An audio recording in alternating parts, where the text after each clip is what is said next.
मध्य प्रदेश विधानसभा चुनाव के लिए तमाम नेता सक्रिय हो गए हैं, लेकिन राहुल गांधी की अभी तक शिरकत देखने को नहीं मिली। कहा जा रहा है कि ज्योतिरादित्य सिंधिया ने जो कुछ भी 2020 में करा था, कांग्रेस की सरकार गिराकर भाजपा की सरकार बनाई थी, उसका बदला राहुल गांधी लेकर रहेंगे। जी हाँ, इसी को लेकर भारत जोड़ो यात्रा के वक्त मध्य प्रदेश में राहुल ने साफ कहा था कि कांग्रेस की सरकार मध्य प्रदेश में आने वाली है। ये बात मैं आपको लिख कर भी दे सकता हूँ, और 150 सीट तो कम से कम कांग्रेस जीतेगी ही जीतेगी। राहुल गांधी इतने कॉन्फिडेंस से इसलिए कहते नजर आए क्योंकि उनको पता था कि भारत जोड़ो यात्रा का असर पड़ेगा, और जो दल बदल किया था भाजपा ने, जो विधायक तोड़कर अपने साथ जोड़े थे, सिंधिया ने जो बगावत करी थी, भ्रष्टाचार का नाम लेकर बगावत करी थी, आज भी वो भ्रष्टाचार और तमाम ऐसे मुद्दे हैं जो जनता के बीच बने हुए हैं जस के तस। इसी वजह से राहुल गांधी अपना बदला लेंगे। अभी तक तो राहुल प्रियंका की ही बात कर ले, वो सिंधिया पर ज्यादा खुलकर बयानबाजी नहीं कर रहे थे।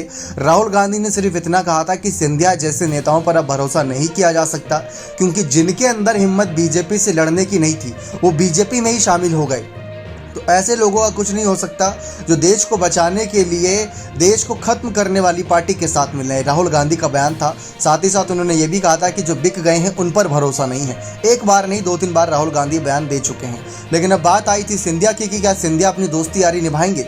देखने को मिला जब राहुल गांधी की सांसद सदस्यता गई तब सिंधिया ने उनके समर्थन में भी बात नहीं रखी।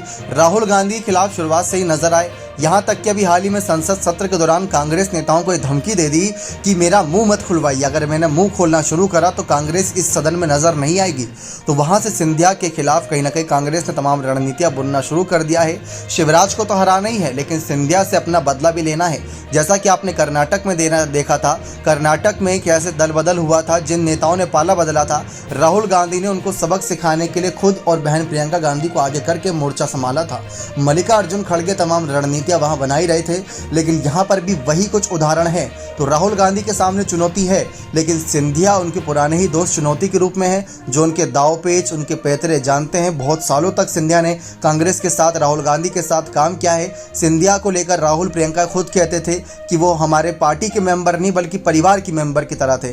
कभी भी वो हमारे घर पर आ जा सकते थे, उनको कोई मनाही नहीं थी, लेकिन वो ऐसा करेंगे हमने सोचा नहीं था।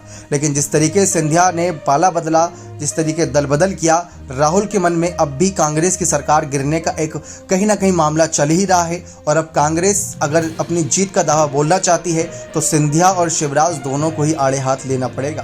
क्या आपको लगता है कि सिंधिया राहुल से या राहुल सिंधिया से अपना बदला ले पाएंगे? अपना कमेंट सेक्शन में जरूर रखिएगा। बहुत बहुत धन्यवाद।